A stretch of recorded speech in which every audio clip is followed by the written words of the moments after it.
Örökbe fogadták az állatkert 5 hetes bébi elefántját, bár Arunnak jól vannak az elefántszülei, most egyszerre mégis 4 új pótapukája lett. Csehi András kollégánk ott van az állatkertben, hogy a pótapukákat, azaz a Cartago együttes tagjait kérdezze az elefántnevelés bonyolult feladatairól. Jó reggelt! Jó reggelt kívánok! Szigeti Ferenc, Takács Tamás és Hanga Zoltán, egy ötös, csak azért, mert beengedtél ilyen korán reggel minket. Szabó Dóri azt mondta, hogy pótapukák lettetek. Igen. Egészen pontosan 5 pótapuka van, mert én a dobos kollégát kihagytam, mert hogy akkor éppen nem volt jelen, de most kiképviselted a Cartago együttest. A kérdés az, hogy ki viszi haza először az elefántot, mert hát nyilván valakinek pelenkáznia kell, etetnie kell. Már gondolkoztunk rajta, hogy építjük a kertet a házunk körül, medencével, úgyhogy sikerül hazavinni. Egyébként volt egy ilyen vicc pár évvel ezelőtt, már örökbe fogtuk a 2 nagy elefántot, a Hellát és az Ittát, és egyszer egy rádióból fölhívtak reggel a születésnapomon, hogy renoválják az elefántot, és Szigetről haza kéne vinni az elefántot. Kicsit meg voltam rémülve, de ez most volt meg pár éve. Egyébként gyönyörű hangja van a kis elefántnak.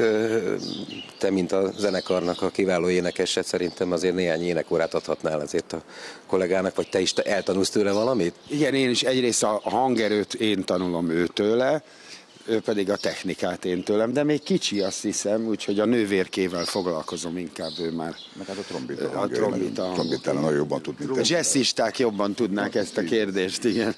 Zoli, hogyan jött az ötlet? Zenekar, vagy a ti ötletetek volt, vagy közös szülemény? Hát mondjuk, hogy közös szülemény annál is inkább, mert ennek már komoly hagyománya van. Ugye Feri is említette, hogy a régebben is az akkori elefántjainkat, Hellát és Cittát a Cartago örökbe fogadta.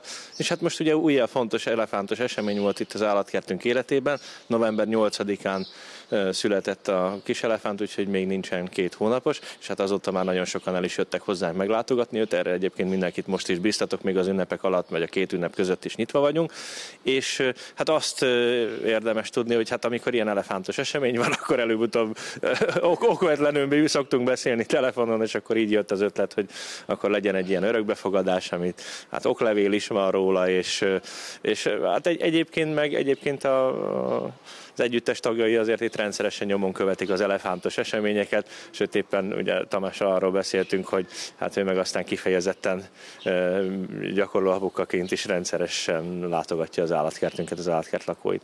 Igen, mert hogy Tamás azt mondta, hogy ő pontosan tudja, hogy mit hol lehet találni itt az állatkertben, mert hogy éppen most felhívtad a kicsit, hogy menjen iskolába. Igen, most otthon hagytam a kislányomat, hogy időben azért menjen nélkülem is, de tényleg én szeretek, nem is lakom messze innen, és én szeretek az állatkertbe járni, tehát ifjú koromban randevúztam itt, aztán a gyerekekkel is jártunk ide. Egyébként hadd reklámozzam a dolgot, hogy itt Budapest egyik legszebb játszótere van itt, úgyhogy a gyerekekkel muszáj jönni. Kicsit visszatérve az elefántra, ez milyen felelősséggel jár egy ilyen pótapaság egyébként a zenekar részéről? Az örökbefogadás azt jelenti, hogy tulajdonképpen ugye, figyelembe kísérjük a fejlődését, időnként meglátogatjuk, kvázi szponzoráljuk is az elefántot, meg az alapítványt.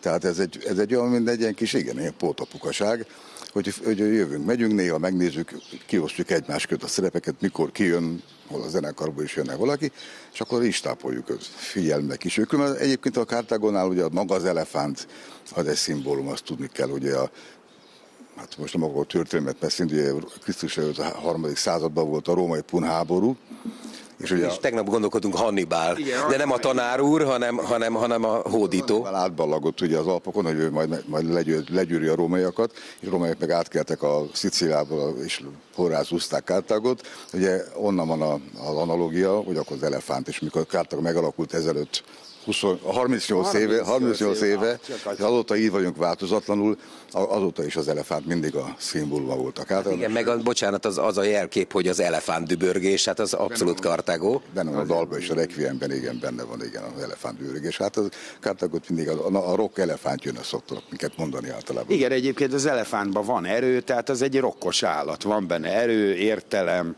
férfiasság, harciasság, stb. Tehát nem egy puhány banda vagyunk. És tényleg a Feri szokta elmondani, de most én mondom el, hogy 38 az egyetlen zenekar Magyarországon, legalábbis az ismertek közül, ahol minden tag ugyanaz. Úgyhogy készülünk is majd a 40-es évfordulóra, és reméljük, hogy addig is mindannyian életbe leszünk. Hát és a 45. évfordulón pedig már dübörögni fog a kis elefánt. Persze. Igen. Hát legutóbb a Guido fölült, nem ő rá, hanem az elődjére, fölült a hátára, Szandrának a hátára. Azt végigkísértük gyerekkorától, egy cirkusz elefánt egyébként, egész ilyen pici volt, mint most az Arun, és abba fotóztunk 1979-ben. Igen, 79. És aztán, amikor már 15-20 éves volt, akkor egyszer végigbandukoltunk egy sajtótájékoztatón, akkor már végigbandukoltunk az Andrássy úton. És a Guido ült a nyakán, mentünk mellette, megállt a forgalom. Szóval még az a szerencse, köszönjük szépen, az a szerencse, hogy ennyi ötletetek van még, és akkor találkozunk veletek a színpadon, találkozunk itt az állatkertben is rendszeresen, igen. És köszönjük szépen Zolinak is, és akkor búcsúzóul mutassuk már, hova bújt? Igen. Mert nem dobtunk nekik répát. Nem?